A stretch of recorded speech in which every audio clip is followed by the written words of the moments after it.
I'm Holly Constant. And I'm Maddie Hockaday.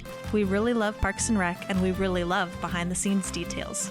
So we're researching everything from DVD extras like deleted scenes and commentaries, plus interviewing cast and crew who actually worked on the show. We also bring on guests and friends to geek out about everything parks. So join us, you tropical fish. This is literally the best Parks and Rec rewatch podcast. We're your park pals. There's a park and some pals, and there's also therapy too.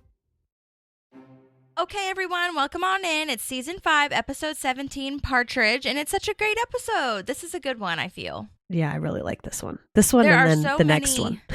Yeah, and the next one. Oh my gosh, this whole season I feel is really golden.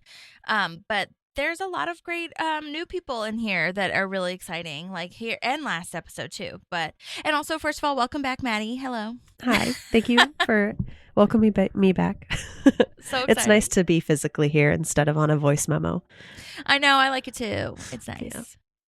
Well, this Partridge episode was written by Dave King, who we talked about a while ago, but he is a Lurpus. And if you've been listening in the Lurpus lore, I think so far he has been in a deleted scene, so only I've seen him, but also he was the Lil Sebastian impersonator handler.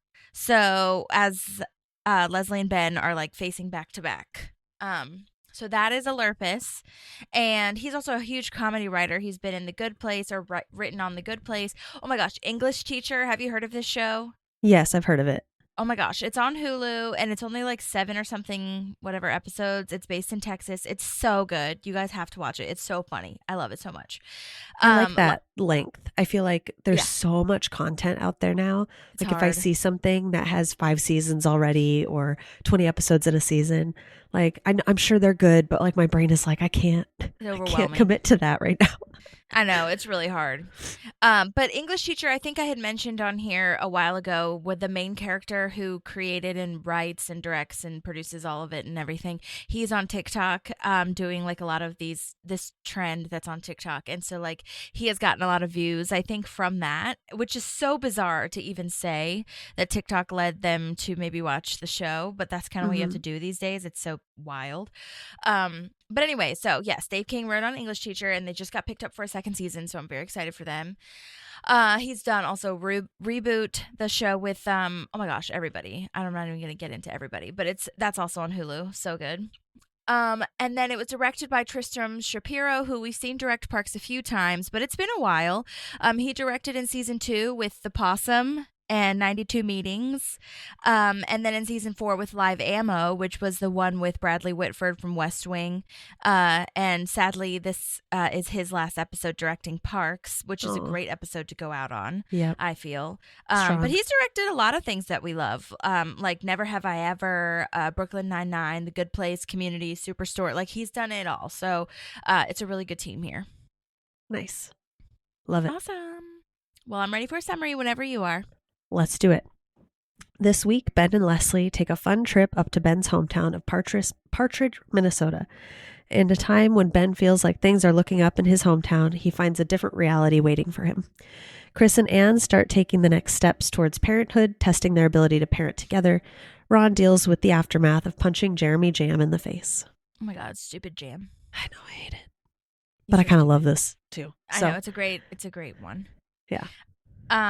Well, if anyone is interested, I'm sure you saw this on IMDb or wherever, but apparently Mike Schur is a fan of the author David Foster Wallace, who wrote the book Infinite Jest, and this whole episode has homages/references to that book. So like the name of the lawyer's office and the compatibility test name, the hospital name, like all those things are references to the Infinite Jest novel. Nice. From what I know, it's not the storylines, because at first I was like, so he based this whole thing on the novel, like it's already been written kind of, and it's just like the names of them. So yeah, that's nice. That's cute. Yeah, I like that. I feel like I would do that if I had a show and I was like wanting to just mess around with names, you know? Yeah. Well, and it makes it easier too, right? Like sometimes I try to sit and think of like what would I name something to be unique? And it's like easier to just pull from your world. Right. Totally. Well, so we start this episode with someone coming in looking for Ron, and Ron definitely does not want to answer / talk to this person in true Ron fashion. And so he says he stepped out pretending that he's not Ron. But then this guy clearly did his research, I guess. I don't know if that's like a thing when you're served a subpoena, but he totally knows his subject because he says that Ron won a free dinner from St. Elmo's Steakhouse, which of course breaks Ron. And he's like, I'm Ron. And it turns out he got served. Yeah, I think that this is jam because I think people who serve people like that, literally their only job is to deliver these papers. Right. Unless this guy is like, I'm going to do my job to the 10,000%. I feel like it was Jam's idea. Maybe. I guess I never thought that like the person serving the subpoena has like ever talked to the person that's like on the other end of it. Like I wouldn't have thought that guy would have talked to Jam. I thought he just like picked stuff up and like delivers it. You know what I mean? Yeah, but I feel like Jam is like squirrely enough. Like snaky enough that he would have like gotten the guy and been like, he's not going to take the papers. This is what you have to do. Okay, got it. You know? Well, yeah. I mean, there's lots of realities that we could create, so that's fine. Either way, we learn that he got served, and Tom is like, "Which ex-wife is it?" And it's not. It's Jam, as Maddie just said. This fellow's name, by the way, who serves the subpoena, is named Jeffrey Mueller or Muller. It's Muller is his last name with the umlauts. No. Okay. I know someone with the last name of Mueller that's MUE. So. Yeah. I don't know. But anyway, his name is Jeffrey, so we'll go with that. And he's been in This Is Us, Westworld. He's the voice of a character on a show called Clone High, which looks super fun. A lot of crime shows like NCIS and stuff like that. So well done for you. Thank you, Jeffrey, for your service. But that was really sucky. Sucky thing to do. Yeah. Oh my gosh. But then we learn that, yes, what's his name? Jam is serving Ron because he punched him in the face at Leslie's wedding. And oh my gosh, all of the lists of the things are just really hilarious. The dental repair, $13,000 for orthodontic surgery and enamel repair, and $46 million for psychological damage. And I just love that Andy is like, yeah, that seems accurate. Yeah, I love that too. He just, so well delivered. Yeah. And I could see that $13,000 for orthodontic because that's expensive, orthodontics, and like it is. Yeah. Anything teeth really is like pretty expensive. Yeah, totally. That's why my mom wanted me to be an orthodontist. She's like, you work Monday through Thursday and you make a bunch of money. Yeah, totally. And then Andy says, oh my gosh, that's really hilarious. Andy says, let me be your lawyer. No thanks. Sorry. Yeah. I love him. And it's kind of like that scene in The Office when Andy is trying to reach the sales goal for Robert California. And he's like telling Oscar, fudge the numbers. Just make the mistake. Yeah. And Kevin's like, I can do it. And they're like, no, you can't. And it's like that. It's like if there's somebody who could make the mistake, but it's like, it could go so wrong if you don't do it the right way that you don't want that person doing it. That's what it is. Well, and Ron says that he'll represent himself, and Tom says that he's surprised that Ron is taking it so well. And then we hear a bang and a scream from Ron, and he hit the wall with his bat, which is now stuck in the wall. And I love how casually he asks April, like, will you call maintenance, please? Yeah. And a piece of wall falls out right after he says that. Oh, my God. It's so funny. Yeah. I love it a lot. Yeah. There are days that I wish I could do that. Yeah. Oh my God. Totally. But then it would just cause more damage than anything else. So yeah, that's why it's not worth the stress. Have to take a boxing class or scream into your pillow or something. Do you know that they do these like anger rooms or something? I don't know what they're called. Yeah. I think you're rage rooms, I think. Yeah. And people bring like old TVs and microwaves and you just smash stuff for like an hour. And I've heard it's a really good release. I've never tried it. We should do it together someday. Yeah, that would be really fun. I feel like it would take me a while to like get into it. Like, this is a thing. Like, I don't know. I feel like that's why I like punching a bag. Yeah. I'm like, I'm not hurting the bag. But I've always done that. I've always given like feelings to feeling things. You know what I mean? Yeah. It's so stupid. But yeah, I think I'd be into it. It's easy to do. to do that.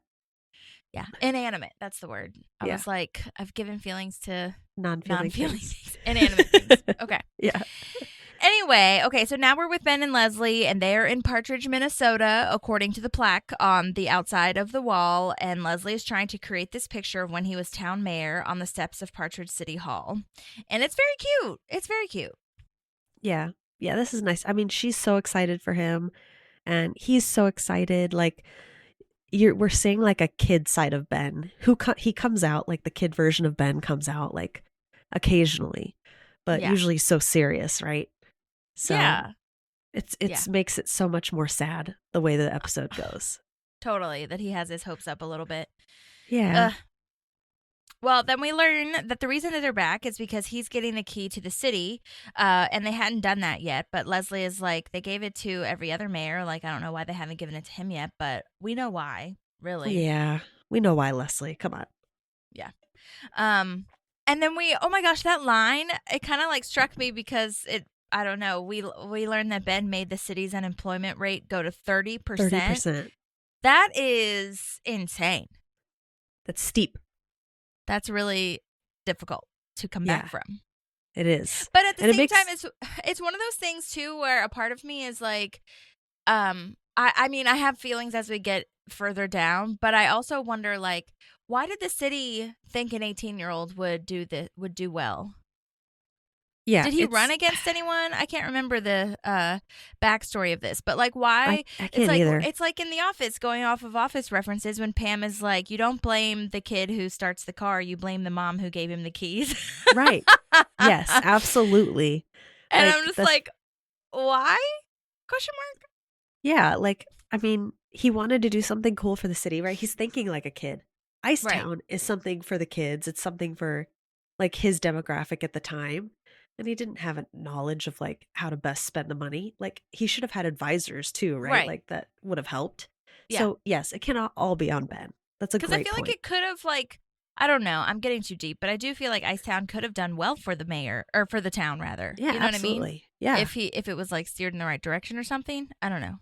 Yeah, I definitely think. But anyway, now they're like back on their feet, and it's like 20 years later or whatever. And it is really cute, honestly, like, you know, just speaking of how Leslie's excited for him, it is really cute to think back on when they first met and how she was kind of making fun of him for being the kid mayor. Yeah. And now that she's like, you know, in love with him, / you know, if you're on Leslie's good side / if you're on Leslie's team, she's just obsessed with everything that has to do with you as a person. So she's really obsessed with this and is going to stick up for you, like, no matter what, which I think is really cute.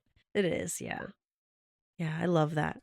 But I mean, she is faking it, not a little bit, because her little glance to camera of like, "Yay, town hero," and she's like, "No, not really." Yeah, that was a stretch. Town hero is a stretch. Yeah. Yikes. And side note, we talked about this when we first mentioned Icetown, but just a friendly reminder that Icetown Complex was an actual complex in Riverside, where Alan Yang is from, Riverside, California. And Alan Yang is a writer on the show, which I haven't really heard or seen that he wrote any episodes by himself lately, but I think he was still in the writer's room at this time, like breaking stories and stuff. That's cool. Yeah, that is very cool. I like that. I would have hung out at an Icetown. Yeah, when I was a think kid. so. Hockey's super big in Minnesota. Makes sense. Yeah, totally. And I do love this cute little montage of them walking through the town, and I think they're eating frozen yogurt or ice cream or something, and it's very precious to me. Well, it's like Ben's gotten to spend almost their entire relationship absorbing Leslie's childhood, basically, right? Like her hometown. And this is his chance to share his hometown with her. Yeah. And so it's really special. Like, I think about that personally. It's like, it's so cool to be able to show someone, especially somebody you care about, like your history, where you came from. Yeah, I think so too. Well, anyway, now we're at the lawsuit with Jam and Ron, and Jam is just like being ridiculous and stupid, and April is saying like, this lawsuit's totally gonna get thrown out. This is so stupid and dumb. And Tom is like, I don't know. That's the lawyer that John Ralphio got to give him $60,000 because he got too scared at a haunted house. Oh, of course he did. Of course he did. It's so funny. Ugh. Yeah. And it's funny that Tom knows that. Like, Tom's that invested in everything going on with John Ralphio that he knows. Yeah, and there are definitely lawyers who will represent you for that kind of thing. You know what I mean? Oh, yeah. Yeah, because they get a good payout too if they win. Yeah. But okay, now we're at the Parks Department with April and Chris, and I'm glad that you're finally here for one of these because if anyone has been following either the podcast or our social media accounts, you know how frustrated I am with this storyline, and Yes. I don't really understand what the fuck is happening, to be honest. And I do preface every post and every time I say this with, I love this show so stern much, but I will never understand this plot line, especially because when I texted you and someone had commented about this and made me think about it completely differently too. But as I'm analyzing it, we skipped over the part where they're becoming Co-parents together. Yeah. Co-parents. Rather than him just donating the sperm. Right. We went from sperm donor to dad real quick. Yeah. And we skipped over that. Like, nothing was really mentioned of that to my knowledge in my analyzing of it. Nothing was really said like, I want to raise this kid with Chris. But I mean, I guess if you it's such a stretch though, because I guess if you think about when she said like Chris can be really paternal, like I guess that could have been like a sign of like he might be able to raise this kid with me kind of vibe. Mm-hmm. But it's still such a stretch. And so I guess that's kind of where I'm at, where I'm just like, what are we doing again? Yeah. What's happening? And I had talked about like, you know, if she's gonna, you know, get his sperm and she raises his kid in the town, he will see the kid around probably. We don't know that she's moving yet. So like he will see the kid around. So maybe there needs to be a conversation of like who Chris is maybe to this person if they want to go that route. But it was never like you're going to be the dad and we're going to raise this kid together and like maybe go back and forth with houses. You know what I mean? Yeah. Or whatever. Yeah. And it's like, it's kind of like when they're sitting, and I'm jumping a little bit ahead, right? Where they're being asked all these questions that they don't have the same answer to. It's like, I know it was put together like Anne spent a long time coming up with this idea that she wanted to be a mom, right? And again, I think I mentioned how weird it was to me, how quick it went from I'm not good with kids to I want a baby, right? Super weird. But it sounds like she took time to like say, okay, I'm going to go for a sperm donor. And then everything else has kind of been like not taking a bunch of like not talking about the next steps and everything, because you should know a lot of those things if you're going to co-parent with someone. Like it's wild. It's really wild. I think the thing that has always come to my mind is I feel like Rashida and Rob, they were like, we're done at the end of this season. And the writers were kind of like, how quickly can we write them out? Like, what's the best way we can write them out and the quickest way? And it was just done. And obviously, like, we love this show. We love the writers, like, but there are times where it feels sloppy and it feels like the chemistry is lacking for where they're going. And it's not that they don't have chemistry, because they had chemistry the first time they dated. I just think there's a lot missing here for me. Yeah, totally. And I mean, on that note, so they're doing their compatibility test or whatever. And for their parenting journey, apparently they found this website from the fertility lady. And they have a 58% compatibility score, which is not great. And Chris is stupid and says, like, that's literally the best score we could have hoped for. No, that's not true. I will say I love that they had fun with this and that Donna took it too and Jerry took it. Yeah. She got an 81% compatibility and that Jerry took it and him and Anne got an 84% compatibility, which is like insane. But I just love Donna so much of like, you know, you're everything your else. Your hair, my everything else. Yes. Yes. Want to make a baby Traeger? I love it's so funny. And honestly, if you sit there and you think about it, Donna and Chris would probably have similar parenting styles. Like, she wouldn't be as rigid as him, but he would be in the like calm, go with the flow, and she's very like go with the flowy. And Jerry is much more structured and Anne's more structured. I don't know. Yeah. Chris is structured too, for sure. But Anne seems to care a little bit more about things, whereas Chris is just a little bit more, oh, cool, this thing happened. As long as he's happy. We can fix it. Yeah. Yeah. Yeah. Yeah. It's And like, I interesting. mean, I think anybody who's having a kid, I mean, there might be discrepancies, of course. Like, you're just gonna, and no one has a rule book. Like, that's why some of these compatibility tests for co-parenting, like maybe if you're gonna like share a life together, that's more important or whatever. But raising a kid together, there are, of course, are deal breakers, but like nobody has like a guidebook on how to raise a kid. Are you kidding me? So like, you just have to, which again is at the end of like, you just have to want the kid to be happy and like, you know, be a team together. But then we'll see. And if it had ended here, it'd be fine. But then they do the thing at the end with the eggs and the mug breaking and all this stuff. And I'm just like, yeah. no, It's not looking great.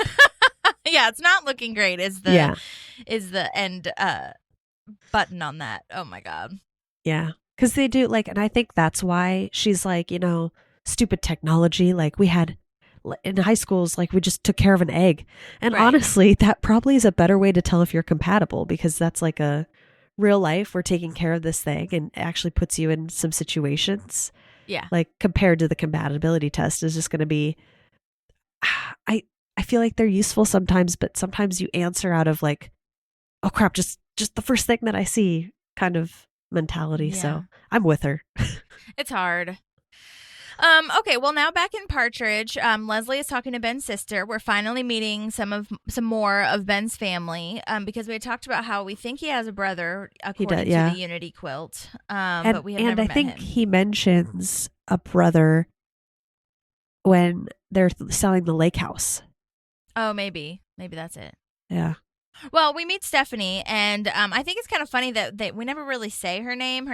But her name is on Leslie's binder. Yeah. And I thought that was cute. But she's like totally normal. And I will say, first of all, it kind of sucks that they've never met yet, and they're already married. I know. That kind of sucks. But I know. I guess Ben and Stephanie aren't close as like I would want my sister to meet my person maybe before I married them. But maybe, I don't know. Maybe, again, we talked about this last time. Like, maybe the older you get, the more it's not, like, as significant. I don't know.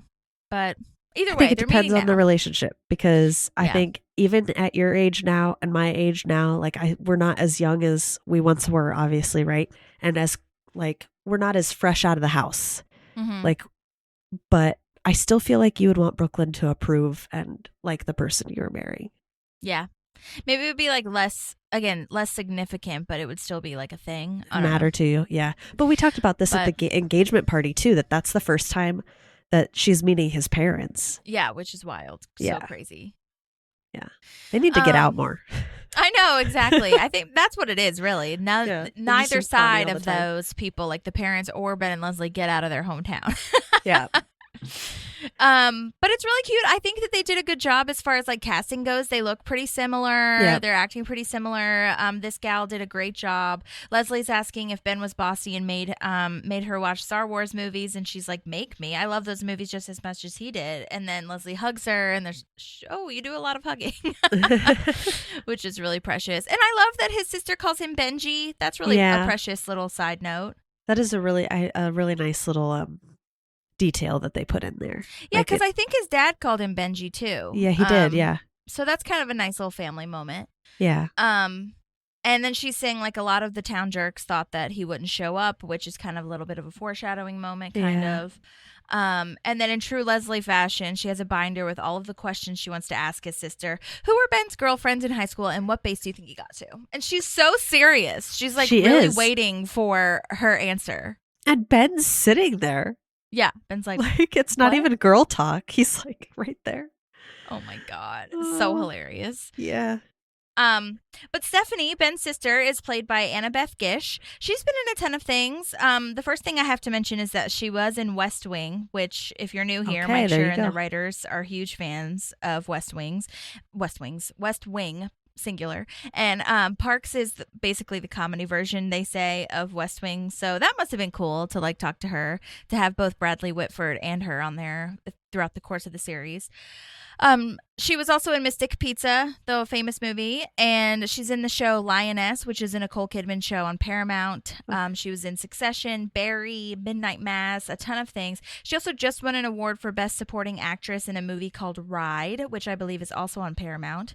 I feel like Paramount, when I look at the the trailer for this movie that she won the award for, it looks very like Western vibes. And I feel like Paramount is really all over the Western thing with Yellowstone and all of their prequels and things like that. They're very into like the pioneer moments, I Yeah. feel. I don't know. Maybe that's just a random side note, but I just thought that was funny. So well done to Annabeth. Great job. Love it. Okay. Do you have anything else to say before we head back to the lawyer's office? No.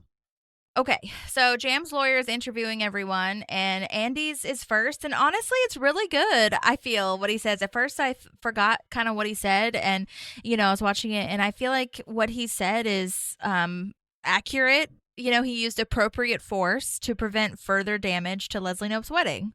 He should have Totally stopped real. right there. Right. That was good.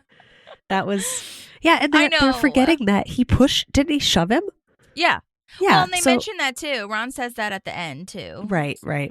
Yeah. But I mean, and we're skipping ahead a little bit, but like if you think about it, Jam was put in jail because he was in the wrong, and the police officer was like, yo, sleep it off, counselor. Like they knew whose fault it was. Yeah. So I don't think that this Is going to go super anywhere. like, legitimate. But I do also feel like lawyers would come back at this, like especially those like injury lawyer people would be like, well, fuck that like cop or whatever happened that night. We need to interview everybody and sue everybody. You know what I mean? Yeah. But it's, yeah. And then Andy, it is really sad because if Andy had stopped, it would be perfect, like you said. But he goes on to say, like, just, I wouldn't trust anything or take anything I say too seriously. Yeah. And they just Oh, smile. Andy. The lawyer and Jam just I do smile. like that they're sprinkling that in, that Andy is competent in a lot of ways. Yeah. Because, and I think we've talked about this a little bit before, but I do feel like we haven't really seen it as much as after he lost the police academy exam or whatever, or failed the exam. So I like when he's like talking to Ben about how that, charity thing wouldn't have worked out. And he's very accurate about like it's better in the media, it would help people now, that kind of stuff. And Andy's very wise in that sense. And then he comes in this one and is wise and like accurate. So I think it's kind of a nice reminder to have Andy be like somewhat, competent. Yeah. able. Yeah, absolutely. And I wonder, did anybody tell him the reason he didn't become a cop? Because he said he botched the brain exam and he didn't. Like he says that's why he's not a cop, The because brain he bought. exam is the one where he was testing, like oral exam. I think. I thought the brain exam would be like the written versus the personality. Okay, I think So that's what he meant. Okay, fair. Yeah. Yeah. Sucks. Yeah. Because I think I'm sure, I would assume, I don't know, they didn't show it, but I would assume someone like that one cop explained what happened. So yeah, maybe he was just calling the brain exam the personality. But yeah, you're right. You would think that the brain exam would be the written one, but. Right. Oh, well.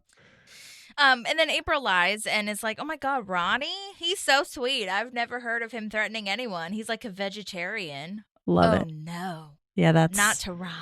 Yeah. That's like Softy Pants huge McHuggable. Huge diss for him, yeah. I love Softy Pants McHuggable. That's really Me too, cute. because it just sounds so weird coming out of her mouth too about Ron. Yeah, and I think Aubrey does a great job of, her performance here of pretending that she's coming up with this in the moment, because she is, you know what I mean? Yeah. So it's a really nice time for her. And then Tom lies too. And I also kind of love that Tom, I mean, I don't think he's being totally dishonest. The whole thing about Ron not really paying much attention to other people. Yeah. And I doubt he even knew you existed. That's not a lie.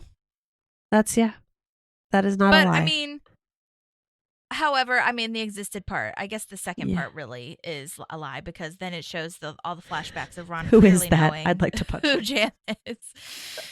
And then he compliments the pocket square on the lawyer suit, which I think the lawyer liked. Yes. Yeah, that was a nice little sugar on top for the cherry on top for the lawyer. Right. And then Ron has his talking head and is like, I hate lying. And the only thing he hates more than lying is skim milk, which is my milk. favorite line. I love Is so it? much. Yeah. Go ahead. Oh my gosh. No, that's it, which is milk that's lying about being milk. It's water that's lying about Water being that's milk. lying. Yeah. Oh, yes. I love that line so much. I don't know why, but it makes me laugh so hard every time. Yeah. Oh my gosh, Ron. Well, the lawyer for Jam, Paul, is played by Bill Dwyer. He's been in a lot of shows that I like. He was in Space Force, Loot, The Middle, The Larry Sanders Show, Hot in Cleveland with Betty White. I feel like he looks familiar, but I don't know exactly where I've seen him. But he's also a writer, which is super cool. So I've probably seen him in a lot of these different shows. Also, side note, he hosts something according to his Instagram, he hosts something called Battle Bots in Las Vegas every weekend. And I feel like it's like a robot fighting situation. So I'll have to ask him about that. That's what it says on his Instagram. So I'll have to ask him about that. I wonder if he lives there. He's got to every weekend. That's quite a commitment. Yeah, totally. So I actually did reach out to him, and he messaged back and said that he was going to send in a voice memo, but he couldn't get it to us before the deadline. So we'll do that for next episode. He seems very nice, and I'll tag him in all of the, show notes and Instagram and everything. Yay. All right. Well, back in Partridge, Leslie is crying because Ben is practicing his speech. And I do love that she's like, I think about America and where our future. Yeah. It's really funny. I think most of what they've done in the last year or two, right, has been for Leslie. And so I think she's getting this moment to be his support where he's been for her, like through the campaign and everything. And like she's coming all out, like with all the emotions. Yeah, it's really nice to see him kind of bring this back. Yeah. Yeah, and then, oh my gosh, then we get like the kind of emergency thing going on where he says he feels sweaty and he keeps going to the bathroom and they think it's just because he's nervous about the ceremony. But then we learn that, we hear a fall and a groan and Ben is in pain. Something bad is happening. He's on the floor. He said he thinks he's giving birth. That's not possible, right? Right? Oh my gosh. Also, side note, I did make a note because I was noticing Ben's sister's outfit. And I do feel like, similar vein to them being, good casting for siblings. I was like, I feel like she's wearing what Ben would wear if he was a woman. Yeah, absolutely. She's got like that sweater over the button down, right? Yeah, and khakis. Yeah. And I just feel like it's totally Ben. Yeah, absolutely. On par. Yeah. Well, then we learn that Ben has a kidney stone. That's why he feels like he's giving birth. Yep. They're at the hospital in town, and they're going to have to keep him there until he passes it, which means that he will have to miss the ceremony, sadly. Yeah. I love Ben on painkillers. This is my favorite Adam Scott moment, I think, maybe in the whole series. I just think he's so funny in this. It's so funny. Yeah. Because most of the time, and I think this is totally valid, and we need the straight man. But like most of the time with Ben's comedy, even in Step Brothers, as much as you want to like disagree, even in Step Brothers and stuff, he's playing the straight man kind of to the other people's crazy. And like in Step Brothers, he does have his crazy vibe. Like I get it. Like he's whatever. Catherine Hahn's kind of a straight man, honestly, in that too. But I feel like a lot of Adam Scott's comedy in like Party Down and even in Parks is like you're playing the straight guy to everyone else's, and that's sometimes that's really hard to do. Yeah. And so I love seeing him not be the straight man and kind of flipping the script where Amy or Leslie is like the like straight man where she's like okay just don't touch sharp things. Yeah. Yeah. Oh my gosh. It's so nice to see. Yeah, so accurate. And he has fun with it. You could see he's having fun with it. Totally. Like, and I love the makeup or whatever they did to make him look all sweaty and like his circles under his eyes. Yeah, it was really good. Yeah, they did a great job. Yes, and speaking of other things I love, oh my gosh, The World's Colliding with Leslie and Dr. Clipperton. I love Dr. Clipperton. He is so funny. Yeah. Oh my gosh. That line reading of like, he's on morphine. Good stuff. Yeah. It's so good. Yeah. He's like how Dr. Harris is very unique. He's also very unique because I feel like a lot of shows where you see the doctor, they're just blah, right? Yeah. But they like add character to the scene. Yeah. Like they're not just there for information. They're there for comedy too. I love it. Yeah. And he's calling him Icetown too because he remembers him. This doctor also, we have to pour one out because he passed away in 2022. It's very sad. That is really sad. But what a legacy. I looked him up. His name is Wolf Muser, and he was a legend. He was known for MacGyver, Alias, The Man in the High Castle, 5 episodes of Adam Ruins Everything, which I love that show. I kind of miss that show. Yeah, I love Adam Ruins Everything. And also, he had a lot of deleted scenes, and I did want to play one for not a lot. He had like 2 deleted scenes, and I wanted to play one for you because I just think it's really funny. And he's kind of being serious about something that's not serious, or like whatever. You'll hear it. Is there anything you can do? We could cut his penis off. Only kidding. It's very rare that we have to do that. Okay, why don't I take... Oh my gosh. That's it. Oh my Do gosh. you see what I mean? Like he's Yeah. like being like just like the morphine. It's so good dry. stuff. Yeah. So dry. It's so funny. I don't know. And the other deleted scene is him saying that he should stay there for a couple of hours after he passes it. This was like, Ben's fixed, but he should stay there for a couple of hours just because he's going to be sore and everything. But then Leslie's like, no, we really have to go. And he's like, okay, well, he's still going to be sore down there, so take it easy on him. And then he winks at her. Oh my Oh my like, gosh. It didn't feel, well, to me, it didn't feel creepy like on the outside. I'm sure if I was in that situation, it would have been creepy, like if I was Leslie. But watching it was just so funny. And I was like, oh my God, I'm obsessed with this actor. It's so funny. That's so funny. Oh my gosh. So I had to can't. bring that up. I wonder if that's why she said stay away from sharp things. Yeah, honestly.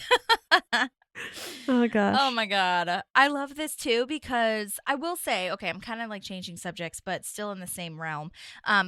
Ben being on drugs and everything, he says, like, do you have any idea how beautiful you are? And like is being really sweet with her. And I don't know, I feel like I love this because I feel like Leslie is always so open and talking about how cute she thinks Ben is and how like smart and funny and all the things, because Leslie is just so used to saying all those things and she's comfortable with it. But I don't always feel like I hear Ben say that out loud. I know that. Yeah. And we can get that energy, and he says it to maybe Chris and stuff, but I love seeing him be like lovey-dovey with her and like, you're my snuggerdoodle, you're like such a pretty flower. Like it's just so cute so to me. open and vulnerable. Yes, I just love it. And the whole like love is everywhere, you just have to surrender to the universe. The universe. He mentions the universe several times. Yes. And I love that he cries because he's watching The Price is Right, and he remembers staying at home sick from school watching The Price is Right, and he gets really nostalgic. Oh my God. It's just like, it's so good. The writing on that and Ben's or Adam's acting on that was just so good. What a great combination. This whole part, it's just so good. He like covers his hand as he's crying. It's just like, it's so funny. I love it so much. Okay. Well, now we are back where Chris and Anne are talking about the compatibility test, and they're just talking about how it was sucky. I think this is the part where they're in the courtyard, and she's like, there's other ways to see if we're going to be good parents. Like, it's not a big deal. And so Anne brings back her idea of taking care of an egg for the day, and it turns out she forgot them at Kroger. She abandoned her babies at the Kroger. At a Kroger. And then he says, we can use anything for a baby. Chris is like, we could use this mug. And then he picks up the mug and it breaks.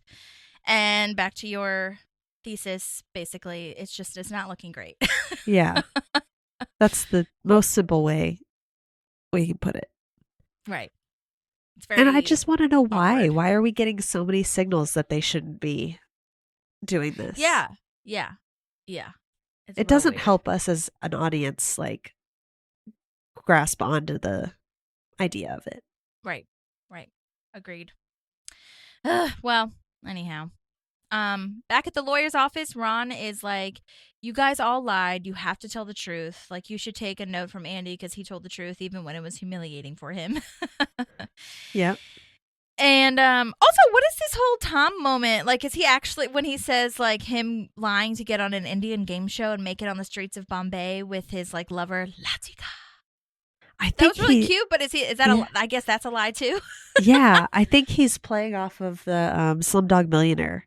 Is that what it is? I think that's what he's saying. I never Okay. saw that movie, so I can't confirm, like, for sure, but I think what he's totally doing. would make sense. That is what that is. I didn't even think about that. That is the plot line of that movie. Yeah. So Yeah. I don't know. That's It what I just seemed think really he's doing. random. Yeah, it's very random.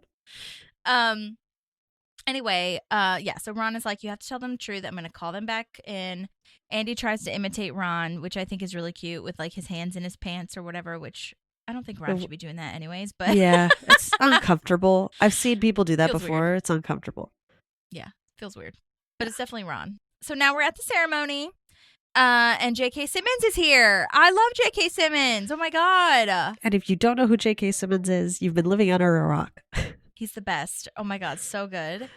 Side note, he is in. Did you watch the Christmas movie that him and The Rock were in? New that No. last year? No. Oh my God. Is it I good? think it's going to be in my regular rotation. I did not Oh, anticipate yay. it. It's called Red One, I think, like Air Force One, but Red One for Santa or whatever. Oh, And- I saw that, but I didn't watch And it. the whole premise is that The Rock is the bodyguard / security for Santa. Okay.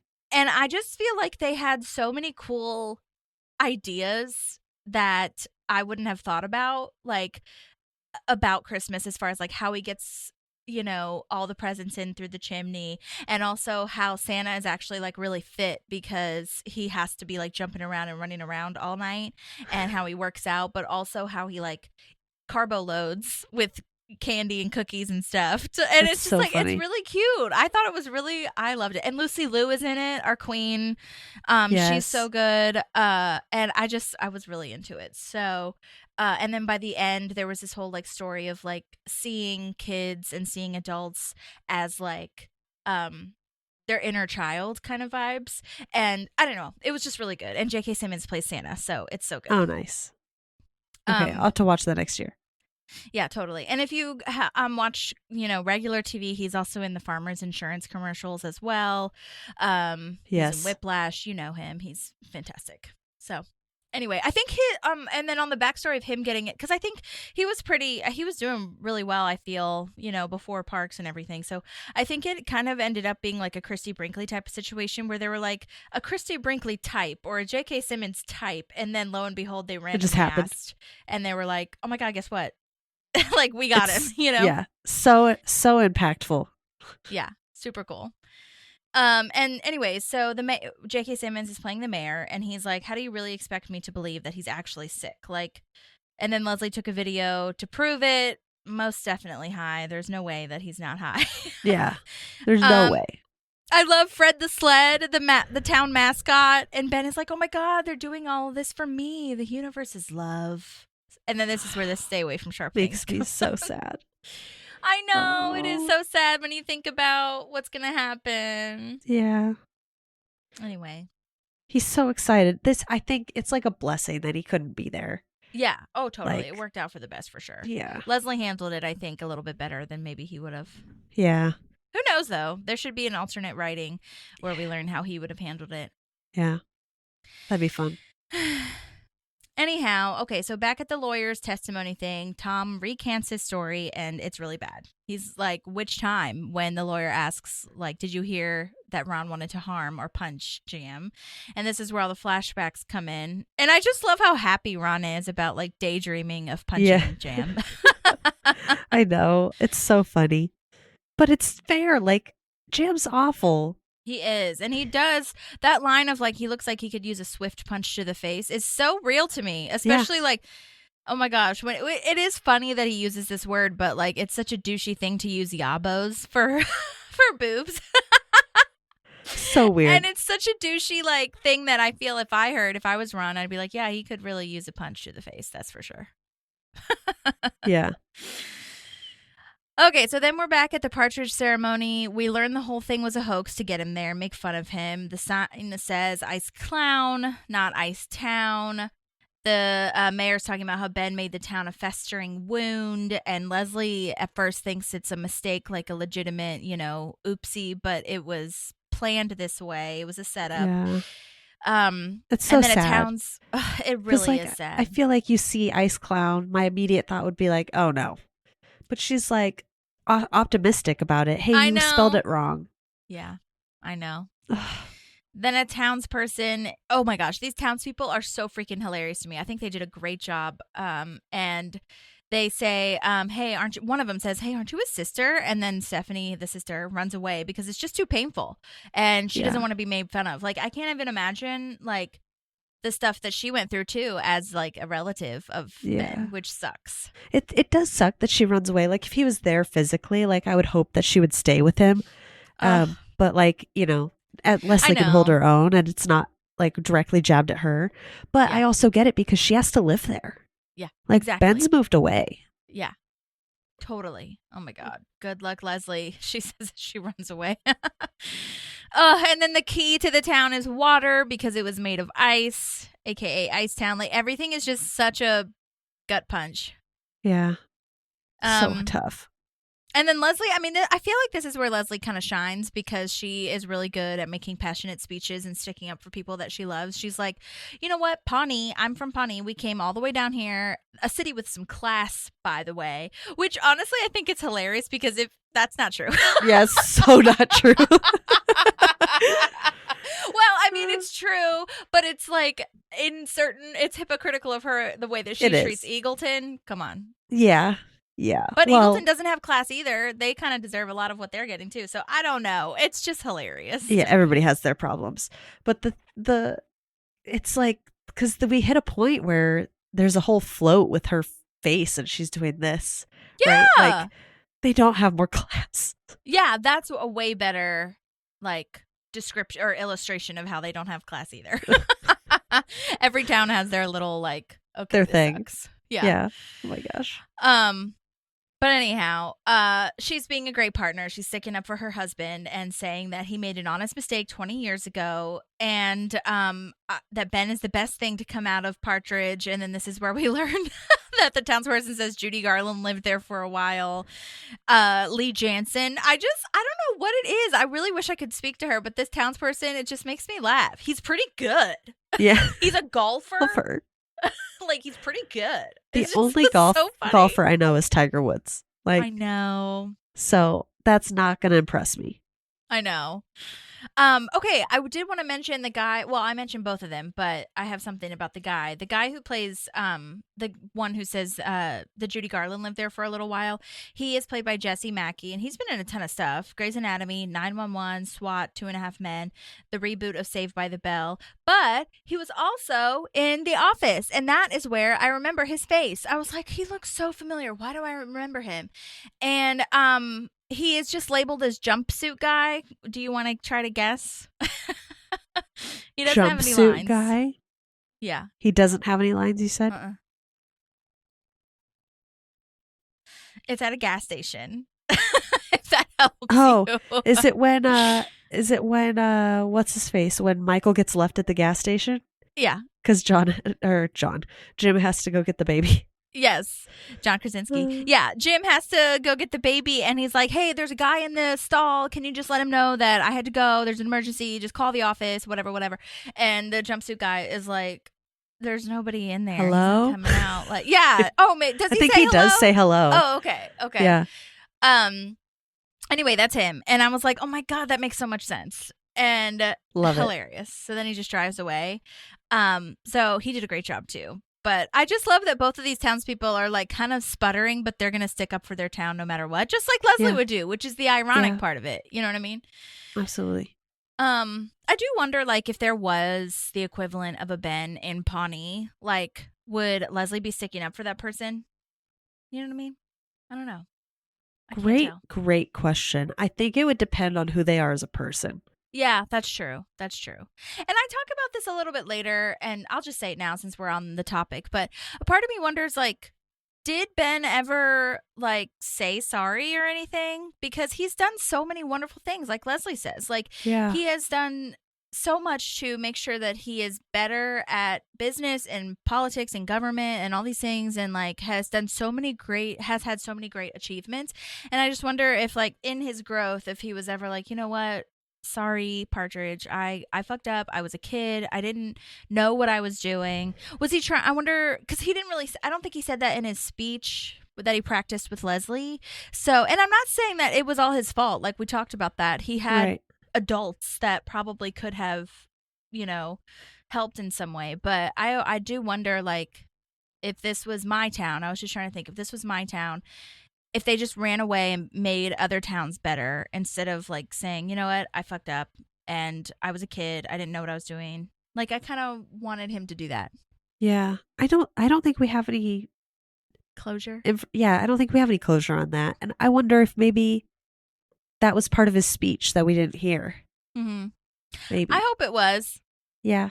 I hope so Because too. he was really nice about Partridge in his speech that we did here, I feel, as far as like, Yeah. this is my hometown and no matter where I go, this is where I'm from kind of thing. So Yeah. I don't know. Yeah. These fond memories from there other than Icetown. Right. So anyhow.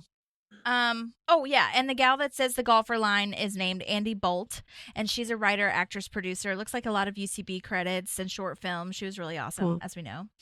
And then as Leslie runs away, she's like, and a sled is a stupid mascot. I kind of agree with her.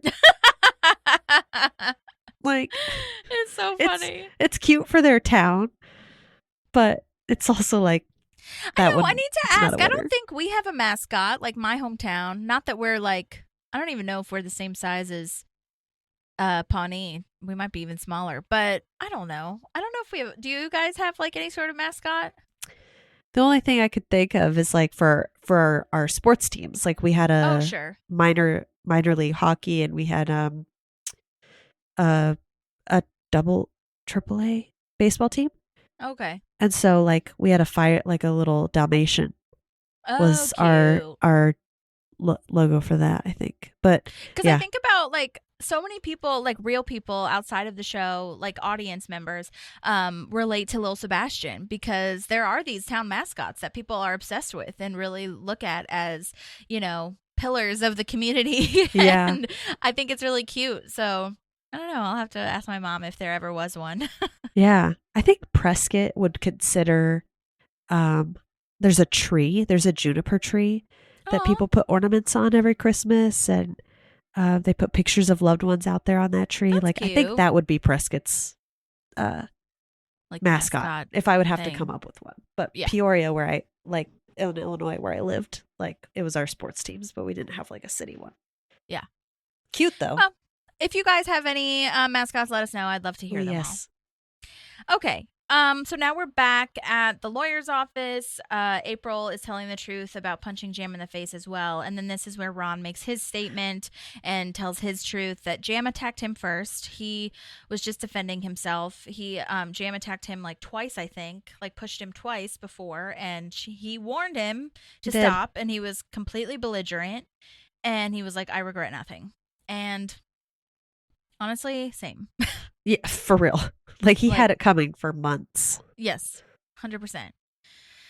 All right, so now at the hospital, Ben has been released. He's taken his meds. He asks to see the key. He's like so excited, and he's like, "Oh my god, let me see it. How was it?" And then Leslie's like, "It's just a metaphor. It doesn't really mean anything." And Ben figures out that it was a setup and that Yeah. the town's never going to get over it. It's a lost cause essentially.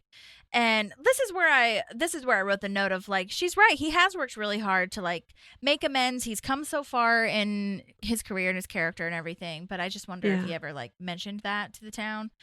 But anyway, Leslie wants to go and get the key anyway. So they're going to City Hall. Tuck in your shirt. We're going to City Hall. Yeah. Okay. So now Ann and Chris are talking to the fertility lady, and she says they didn't do amazing for the compatibility test. And the lady, oh my god, they do all the questions of like religion, gender, whatever. And she's like, "Do you guys even know each other? Like, is this one of those Craigslist Yeah. situations?" Bummer. Yeah, huge bummer. Like I also wonder if this is like something they have to do in order to get the insemination improved. Like seems I interesting. still feel like that's a thing. Yeah. Is it? We'd have to. I know a lot of people that did IVF, but that's different. So I'm just like, I wonder who. I don't know if I could ask anyone. But I feel like this is more of like the services that they provide. I don't know if it's like you have to ace this in order Yeah. to do it. You know what I Fair. mean? Because technically it's like a medical procedure. It's like, I don't know. Whatever. I just feel like at this point they're forcing it, and I hate it a little Yeah. bit. I agree. I think they are forcing it. I think there could have been a really beautiful natural progression to them finding their way back to each other after having all their soul searching and dating around. And it just kind of got flubbed by all this. Yeah. So don't love it. Anyway.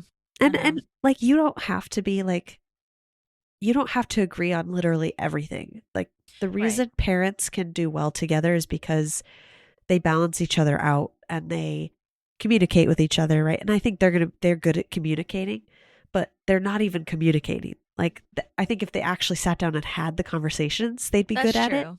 But they're not even talking about it, which is why when she asks all these questions, they don't have the same answers. That's true. That's a really good point. They didn't even talk about it themselves before they decided this. That's true. Which is big, because I am someone who I'm pretty into prepping. So we did a lot of prepping, and obviously Ivan and I were together years before we had Killian, so we had a lot of these conversations ahead of time. But there were some things that I was like, we'll just figure this out when he's here. And I kind of wish we had talked about it, because once they're here, you're like living it. Like, Yeah. you can't just like, okay, well, now we have a kid, now we should probably talk about it. Like, I know. Well, and that's the hard balance too, because there's so many things that you can't plan for. true. You know? Yeah. But and also, I mean, the questions that this lady's asking them as far as gender, religion, all that other stuff, it's like those things really truly, I mean, they're important. If they're a deal breaker for the parent, then okay, maybe that's conversation, but I don't think it's like a deal breaker for like most mature adults. It's just like however they feel about stuff. Yeah. But for some people it's really important, like I want my kid being raised going to church or Yeah. going to my hometown church or whatever it is. So like that's a conversation that needs to be had probably. But for Chris and Anne, I feel like it's more of just like where are we personally kind of thing. So like those questions aren't as pertinent probably as other questions, you know, of like financial you know, handlings and things like that. So but it is, I don't know, it's just a bummer to see, I guess. Yeah. Agreed. So, side note, the fertility lady is played by Emily Spivey, who, oh my gosh, queen among queens. She's an awesome comedy writer. She wrote on SNL with Amy and I was going to Tina. say that name sounds really familiar. Yes. Oh my gosh. Which, side note, so excited to watch SNL 50th reunion. If you haven't watched the documentary Yes. of the music one and the like regular SNL, it's like a mini series. So good. Oh It's my on gosh. Peacock, which you should have for Parks and Rec. So it is so wonderful. I wanted to text you as I was watching it, but it was really late. I was like, oh my gosh, I hope that Holly's watched this because it's so good. The 5-minute one I thought you would really like about the auditions. Oh, yes. Oh, my gosh. Crazy. And then I loved the writer's room one, like learning how the Yeah. writers process and all that worked. So yeah, if you haven't seen it, definitely watch it. I haven't seen the music one yet, so I want to watch that before I watch the replay was of the really good. concert from last night. Yeah. But I do plan to watch the anniversary show tomorrow. Yeah. Oh, my God. So exciting. Well, and they've already been releasing clips. I don't know exactly how it works because they've already been releasing, like, people came back and did stuff already. So I don't Mhm. know if I think they have, like, extra viewings of stuff or recordings of stuff or whatever. But, yeah, it's going to be really exciting. And SNL is insane. It feels like one of the most, like, amazing things, but like literally one of the hardest things and like pressure inducing things I've ever witnessed, like talking to writers and stuff. Yeah. So it's I mean, I don't even know how you get through that. It seems intense. And it's just like every week you're Yeah. doing it. It's like you don't get a break really. No, well, one of the writers even said like, this is working here has been the highest high of my life Right. and the lowest low for my And my mental health. health has never been worse. Yeah. Yeah. And I think that is the greatest way to say it. And when I was watching, like Amy Poehler was interviewed for her audition and Tina for writing and all these things. And I think you have to have a certain competitiveness about you if Oh, you yeah. are in SNL. Like, I don't think with all the interviews that I've seen of Tina, especially, I would say as a writer, like, I think she's way more like hardcore than people think that Absolutely. she is. Like, she is competitive. She is like ready to get the fucking work done, and she doesn't care what's like kind of standing in her way. She's just gonna do it. And I don't feel like Amy is as intense, I want to say. Yeah. And I don't want to use the word intense because when people say that about women, they like assume that they're like mean or whatever. But so I hope that that's not what's coming off. But she seems like she's like competitive and she's like ready to fight for her work. Well, and and I I'm think- just like, that's such an interesting layer that I don't think a lot of people see from Tina. Right. Well, and I think you look at the two of them, right? They're both incredibly intelligent, incredibly funny. But I think I look at Amy more as the character, as the actress, as the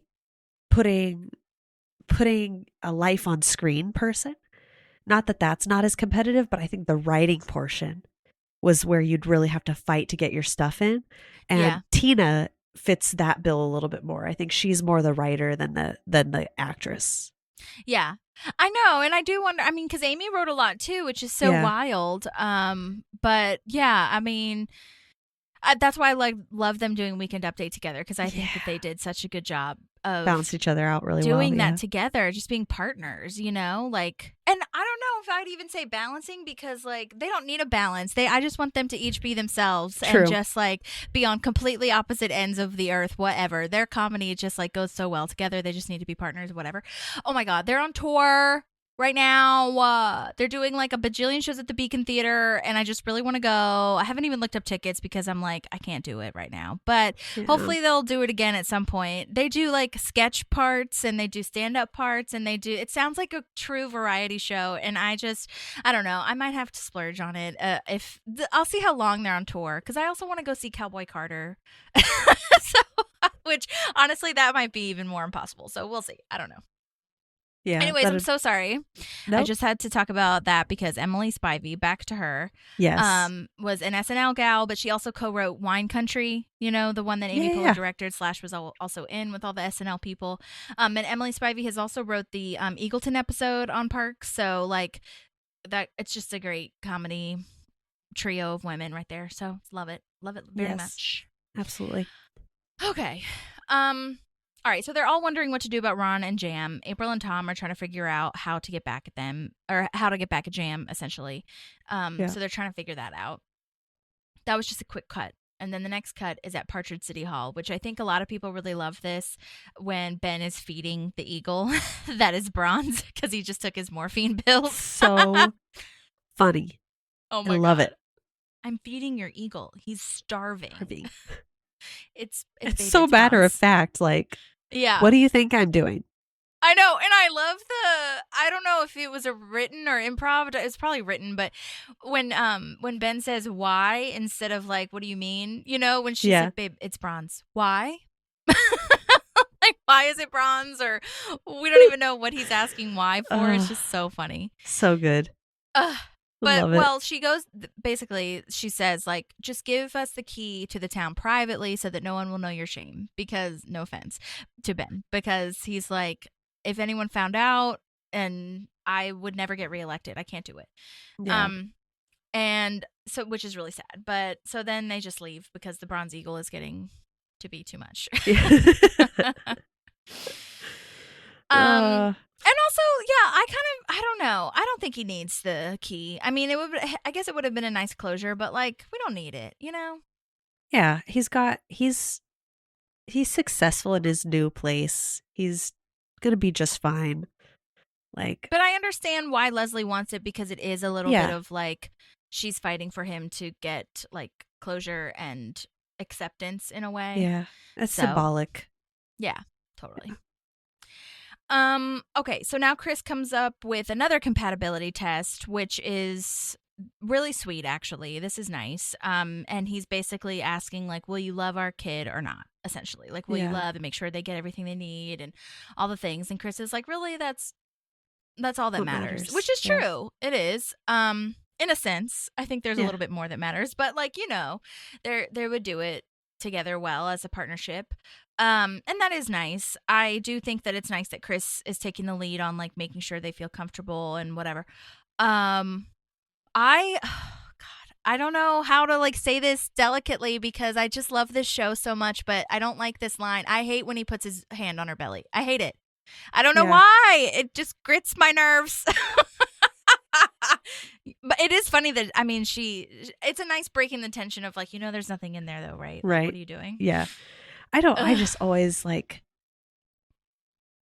well, first of all, people will touch your stomach without asking when you're pregnant. And it's one of the most invasive and rude things to me personally, because I'm not a very touchy person. If I know you and I love you, I will hug you all day long and touch you and all the stuff. But like, if I don't know you or I've known you for a month, like, why are you touching me? Like, gross.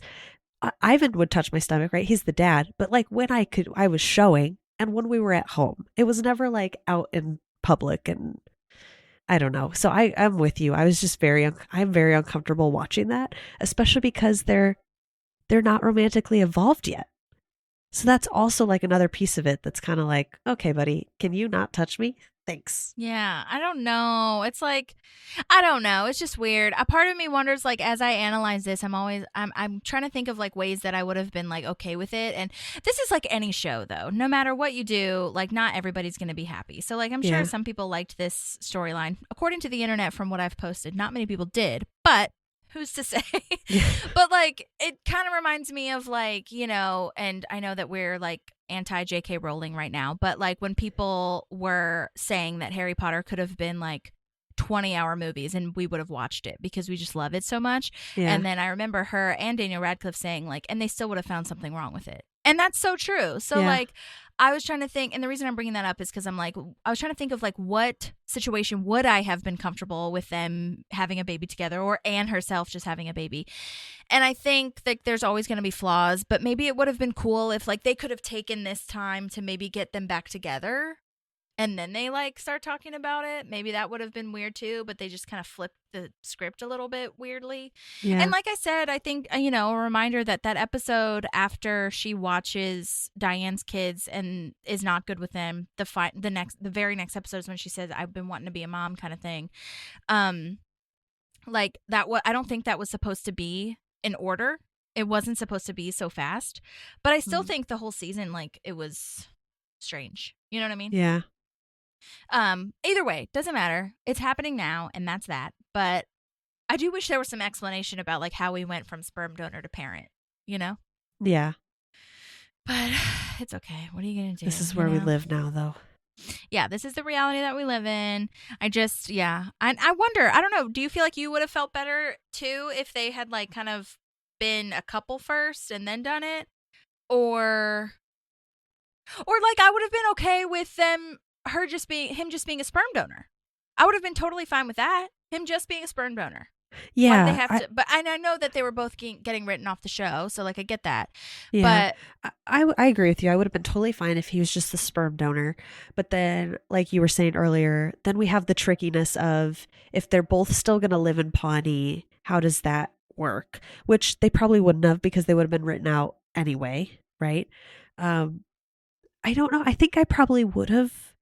I would have probably felt better about it if they had started showing interest in each other before all of this baby stuff, just because it seems so out of left field. Like the last time he asked if she was interested was last season, right? And then they kind of left it. And yeah. And honestly, you disagree with me, obviously, if you don't agree, but it kind of seemed like, okay, I feel like I'm in a healthy place now to be in a relationship, and I want to be, and Anne's right here. Not like I'm driven to be with Anne kind of thing. Right. And so, yeah, I would have liked to see some of their chemistry come back. I would have liked to see some interest. And then, a couple episodes later, she's like, oh, I really want to have a kid, and then it made more sense. Or even if they were together and they decided we're in a place in our life to have a kid. I don't know. It just feels very, very forced. And when they decide to have the baby naturally, like not to, give too much away, most people have seen it, but, when they decide to have it naturally and then be a couple, I'm like, why and when? And the compatibility just wasn't there for me anymore like it was in the beginning. Yeah. Well, and it's tricky because I don't want to fall into the trap of like you have to be together before you have a baby Right. Which I don't think you're saying either, but it's like that's the whole like layer of it all, where it's just like these two characters have such a weird twisted thing. So like it would have, and I mean, I know this has been done before in shows before, aka Ross and Rachel, but I was almost thinking like when I was analyzing it, maybe they have the sperm, maybe he's just a sperm donor. Obviously that's not a Ross and Rachel thing, but like right. They had the baby before they're like into each other, right? And then as they are raising this kid together, they're like, oh gosh, maybe I'm catching feelings because we're like raising this kid, or I have to like sometimes see this kid and I want to like maybe be more involved, like on the part of Chris, like. And then Anna's like, well, you can come over whenever you want, blah, blah, blah. I don't know. It's just, I know that we could talk till we're blue in the face, but it's just like, it's weird to me. I agree. Yeah, and So, I'm glad that we agree with this because I've literally since we talked about them dating originally, I've yeah. literally been sitting here and I'm like, I know how I feel about this. Yeah. And we're either going to be on the same page or we're going to have some very interesting heated arguments about it. Yeah, totally. And I have to say, just from listening to the Parks and Recollection podcast, we're not the only ones. They haven't talked about it since the I want to be a mom thing, which is, you know, when they first said like this was out of left field. Yeah. Now they are just kind of like moving past it, I feel, but they even said that was kind of weird, you know, to have her be like. And I will say I feel like a lot of shows do this. Like I was watching Scrubs because that's one of my like background shows, and I will say shows do this frequently with women. They like will write that they don't want to be a mom, or that they're not good with kids, and then like 2 episodes later they're like, I want a baby, I need a baby, and I'm just like, literally, what the fuck are you doing? Yeah. Like they did that with Elliot on Scrubs, where she was like, I'm not good with kids, I have to hold this kid's hand, this like kid of a patient or something like that, and then like later they'd be like, I really want a baby, and I'm like, is it because the women want a baby but not a kid? Like they just want a baby, like an infant, but they can't deal with toddlers. Like what the fuck? Because then it you just should feels be like having a really the kid. shallow thing to have a woman just have interest in a baby out of nowhere. Yeah. Yeah, especially after saying you're not good with a kid. Because it just feels really stupid to me. And I'm not trying to be on like a feminist soapbox. I just don't get it because I've seen it in so many shows, and I'm just like, you guys, this isn't. I think pregnancies, but I will say pregnancies and parenthood and stuff are really good plot lines a lot of the times, and a lot of like shock and drama. Yeah. You know what I mean? So like that could be a thing. But anyway, moving on. Not really. We'll be talking about this for the end of the show. Until the end of the season at least. Yes. Oh my God. Okay. So where do we even really leave off? Yeah, will you love the kid or not? Okay. So now Tom and April and Andy go to Jam to get him to drop the suit, and they found lies in his affidavit. Plus, they stage an attack, and like Tom pretends to hurt his wrist. April says they have witnesses. Andy is freaking out because he doesn't know if Tom is actually hurt. Are you okay? You can't give Andy too much information ahead of time. Totally. I think it's also really funny because I don't think that I actually recognized or remembered that there were lies in the affidavit. I think when I was watching this, I forgot about that part. I thought it was just the attack, and that's why he dropped it, but the lies in the affidavit makes more sense. Yeah. So I do love that Andy carries Tom out, like a little baby. Yeah. And then let's see. Oh yeah, we got jammed. Jam has to say that to himself, which is kind of a nice burn. I love it. All right, so now we are at the lake in Partridge. Leslie has stolen the key from the mayor's office because, like, forget that guy. You deserve it. Yeah. And then this is what we were talking about a little bit before, where Ben realizes he doesn't really need it or want it, honestly. Pawnee is his town. He's made his bed, and he's, like, ready to sleep in it. You know what I mean? Like, it's not really... He's moved on at the end of the day. I don't think that he should have thrown it in the lake. I don't think that it feels like littering. I agree with you. I do get that it's symbolic. I do get that. Yep. Again, some symbolism for him. But yeah, I agree with you. Like, no, like we could have done something else to like. And I'm also wondering, like, from a logistics standpoint, this is so, again, I'm getting too deep with it, but like from a logistics standpoint, filming wise, like what did they throw in the lake? Because you're not supposed to throw stuff in the lake. So like, I wonder what did they go back and fish it out? Or I'm sure that's probably what they did. Yeah. Or was it something that like was degradable maybe? That could be. That's so much effort though. I feel like it takes less time to fish it out than come up with I don't know. Biodegradable option. Anyway, so the park ranger sees him throwing this in the lake and is like, hey, the lake is in a garbage can, pal. And then he recognizes that it's Ben. Icetown, is that you? Oh my God. And then so they run away. Also, I have to say, oh my God, I feel so bad because I feel like I'm just shitting on everything, which I'm not. I'm not. And maybe I guess I am 5%, but I really don't mean to. But I find that I don't, and it's not just this show, I don't think. I think I'm just noticing it more because I'm analyzing this one.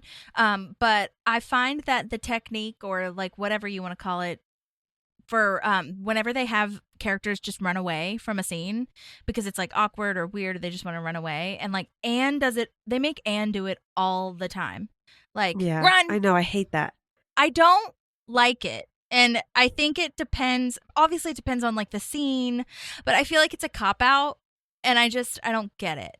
So I don't like when they run away, and I understand why they did for this one in particular, but I feel like it's been a thing that they've been doing lately, and again, like I said, a lot of shows do it. It's not just me, or not just Parks, but yeah. I think it works once, but I think if somebody keeps doing it, and it just doesn't, for me, like maybe it's because I also personally like relate to Anne, is like it just doesn't feel like her vibe to give up on stuff. Yeah. Again, like you said, not all the time. Like maybe once or twice or whatever. Like when she runs away after the Purd thing, like Purd being there while she says or like when what does she do? The sperm donor thing. Like when you talk about the naturally thing, the sperm donor thing, when she throws the sperm cup and she's like, run. No, it's not. No. It's just like, it doesn't feel right. She's also a nurse. Like, so she understands to a degree, like what these people do for work. Like, so fair. Just doesn't feel right. Yes. Yeah, it feels really weird. But anyway, I had to bring that up, and I'm sorry, but yeah, no, I'm glad you did.